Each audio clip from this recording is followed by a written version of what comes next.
सीडम rehabilitation centre की, और मेरे साथ स्टूडियो में डॉक्टर ज़ीशान मिर्ज़ा मौजूद हैं। मैं आपसे सर गुजारिश करूंगा कि आप आएँ और हमें बताइए, हमारे सुनने वालों को बताइए स्पेशल एजुकेशन के हवाले से और स्पेशली एबल्ड बच्चों के हवाले से। जी, बहुत शुक्रिया। Thank you very much.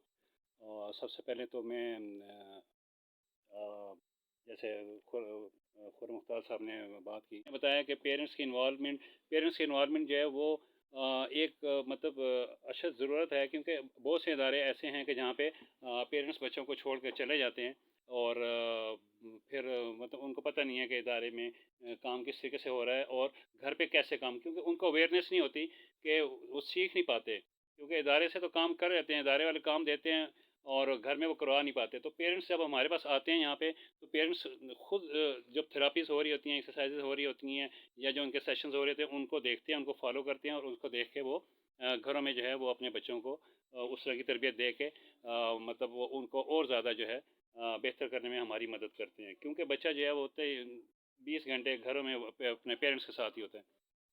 अब स्पेशल एजुकेशन में अपने सामीन के लिए ये बताता चलूँ कि स्पेशल एजुकेशन है क्या चीज़, या खसूसी तालीम। खसूसी तालीम खसूसी बच्चों के लिए स्पेशली उनकी ज़रूरियात के मुताबिक डिज़ाइन किए जाने वाला तालीमी निसाब या ट्रेनिंग या प्लान जो है वो खसूसी तालीम कहलाता है। ठीक है। और अब खसूसी तालीम क्यों ज़रूरी है? खसूसी तालीम इसलिए ज़रूरी है कि मुआशरे में दूसरे बच्चों के साथ, दूसरे अफराद के साथ इन माज़ूर बच्चों या अफराद को हम आहंग करने के लिए, उनके साथ उनके लेवल पे ज़िंदगी गुजारने के लिए, उनकी रोज़मर्रा जो उसके हरकत और सकनात हैं उनको डेवलप करने के लिए जो मतलब जो तालीम है वो दी जाती है, ताकि ये जो हैं मुआशरे में एक बराबर सतह पे जो है वो रह के काम कर सकें। और अब अगर बात ये करते हैं कि खसूसी बच्चे हैं कौन? यहाँ पे एक थोड़ा-सा इशू ये भी आता है कि बहुत से बच्चों की प्रॉब्लम्स हैं, लेकिन पेरेंट्स या तो उनको हाइड करते हैं, छुपाते हैं, या उन्हें पता नहीं होता कि ये डिसेबिलिटी में जा रहा है, ठीक है? और वो इग्नोर करते हैं, या कुछ भी ऐसे मसाइल होते हैं। तो जो स्पेशल बच्चा है, स्पेशलिटी मेन जो है वो 4 किस्म की है। मुआशरे में अगर आप देखें तो विजुअल इम्पेयर्ड हैं, यानी बसारत से महरूम, और हेयरिंग इम्पेयर्ड है, समाज से महरूम, उसके बाद फिज़िकल डिसेबल हैं, और फिर एमआर है। एमआर वो हैं जिनको हम ज़हनी माज़ूर कहा जाता है। अच्छा, विजुअल इम्पेयर्ड आपको नज़र आएगा कि ये विजुअल इम्पेयर्ड है, तो देखने से साफ पता चल जाता है कि इसको नज़र नहीं आ रहा। और समाज से महरूम है, वो भी पता चल जाएगा कि आप उसको अगर सुनाई नहीं दे रहा, ठीक है। और फिज़िकल तो ज़ाहिर है, वो तो आपको सामने पता चल जाएगा।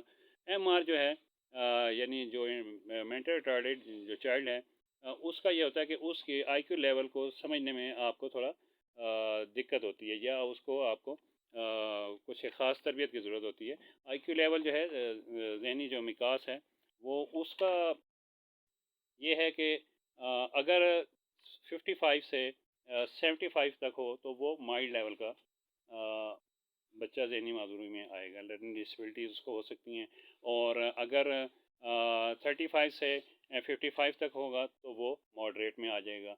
और अगर 20-25 या इससे लेकर 30 तक होगा तो ये स्वेयर में, और 25 से या 20 से नीचे नीचे जो है ये प्रोफाउंड में आ जाता है।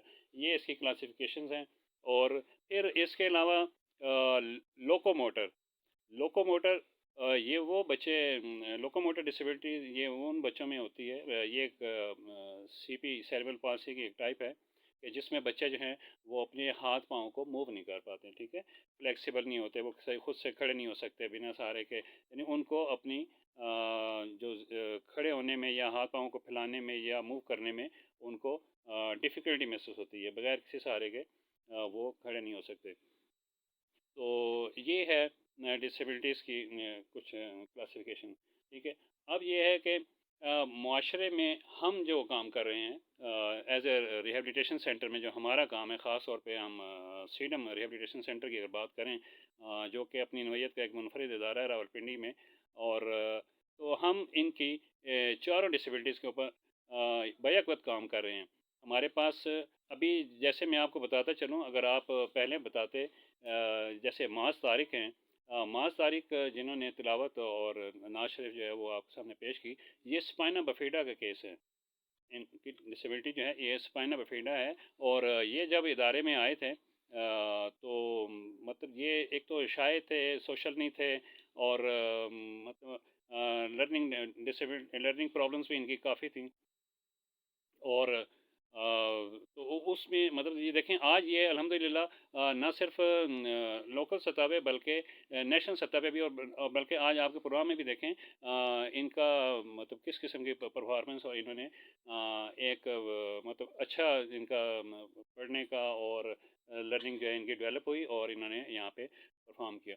और इसी तरीके से अगर आप बात करते हैं सलमान खालिद की, तो सलमान खालिद जो है वो बिनाई से महरूम है। और उन्होंने अल्हम्दुलिल्लाह बहुत अच्छी जो है वो मुख्तलिफ सतहों में, मुख्तलिफ प्लेटफॉर्म पे, सीडीएम की सतह पे जो है सिटी लेवल पे काफ़ी काम किया है, और आज आपके सामने अल्हम्दुलिल्लाह वो मौजूद है। जी बिल्कुल डॉक्टर साहब, डॉक्टर ज़ीशान मिर्ज़ा हमारे से बात कर रहे थे। हमारे पास बच्चे मौजूद हैं स्टूडियो में और भी है, और वक्त चूँकि आगे है, अगला घंटा भी हमारे पास है, तो मैं इंशाल्लाह आपसे और बच्चों से मज़ीद बात करूँगा। समीर जी मोहतरम, प्रोग्राम में आज एक गीत शामिल करते हैं। मोहतरमा नूर जहाँ का आज यौम वफ़ात है। हम इन्हें मलिका तरन्नुम नूर जहाँ के नाम से जानते हैं। इनका एक गाना प्रोग्राम में शामिल करेंगे, उसके बाद न्यूज़ की ब्रेक लेंगे, फिर हम लौट के आपके पास आते हैं।